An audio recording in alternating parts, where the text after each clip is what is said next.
আমি ইসলামী ছাত্র শিবির এবং এখানে অন্যান্য ছাত্র সংগঠনের যে সমস্ত নেতৃবৃন্দ উপস্থিত আছেন তাদের কাছে আমি আহ্বান জানাতে চাই, আরেকটি যুদ্ধ করার জন্য তোমাদেরকে তৈরি হতে হবে। সেই যুদ্ধটা হচ্ছে শিক্ষা প্রতিষ্ঠানকে সবার আগে মেরামত করা।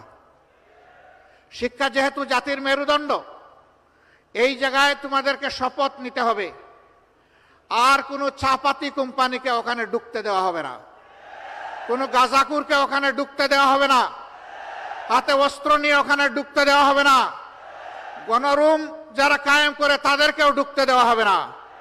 শিক্ষা প্রতিষ্ঠানে টেন্ডারবাজি চাঁদাবাজি যারা করবে তাদেরও কোনো ঠিকানা শিক্ষা প্রতিষ্ঠানে হবে না।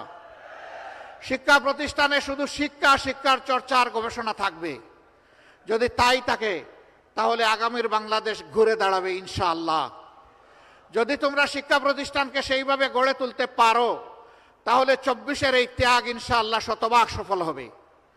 আর যদি শিক্ষা প্রতিষ্ঠানকে গড়ে তোলা না যায় এই জাতি বারবার পথ হারাবে।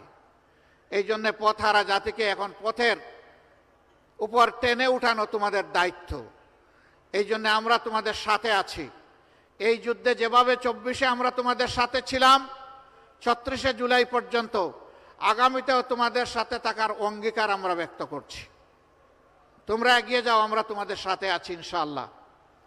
ইসলামী ছাত্র শিবিরের উদ্দেশ্যে আমি বলতে চাই, এখানে স্লোগানে লেখা আছে সততা, দক্ষতা, দেশপ্রেম। এই তিনটা জিনিস যাদের অন্তরে থাকবে, বুকে থাকবে, তারা ইনশাআল্লাহ জাতিকে ভালো কিছু দিতে পারবে। 77-এর 6ই ফেব্রুয়ারি ঢাকা বিশ্ববিদ্যালয়ের কেন্দ্রীয় মসজিদ থেকে এই সংগঠনটির যাত্রা শুরু হয়েছিল।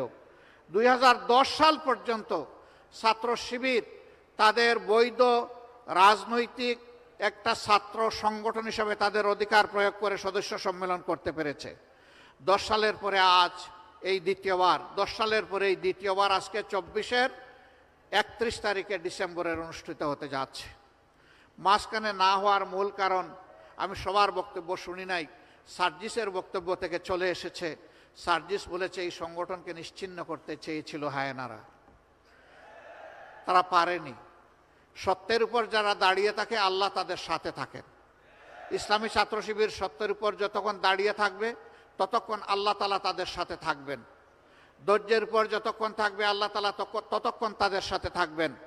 ছাত্র শিবির তোমাদেরকেই আজকে মূল দায়িত্ব নিতে হবে প্রতিষ্ঠিত ছাত্র সংগঠন হিসাবে। শিক্ষাঙ্গনে নৈতিকতা ফিরিয়ে আনা এবং শিক্ষাঙ্গনে শিক্ষার পরিবেশ ফিরিয়ে আনা। আমি তোমাদেরকে অনুরোধ করব এই দুইটি গুরু দায়িত্ব তোমরা কাঁধে তুলে নাও। এতে যত স্যাক্রিফাইস তোমাদের করতে হয় সেই স্যাক্রিফাইসের জন্য তোমরা তৈরি থাকো। তারপরেও আমাদের শিক্ষা প্রতিষ্ঠানগুলো তোমরা মেরামত করে দাও। হ্যাঁ, এ কাজ তোমাদের একার নয় এবং একা পারবেও না।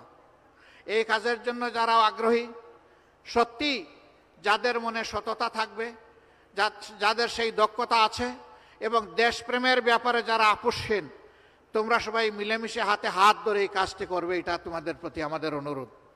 এইখানেই তোমাদের ঐক্য হবে এই তিনটা স্লোগানের ভিত্তিতে সকলের সাথে। যারাই এগিয়ে আসবে তাদেরকে বুকে আলিঙ্গন করে পরস্পরকে জড়িয়ে ধরে তোমরা সামনের দিকে এগিয়ে যাও। তোমাদের হাতেই আগামীর বাংলাদেশ শোভা পাবে ইনশাআল্লাহ।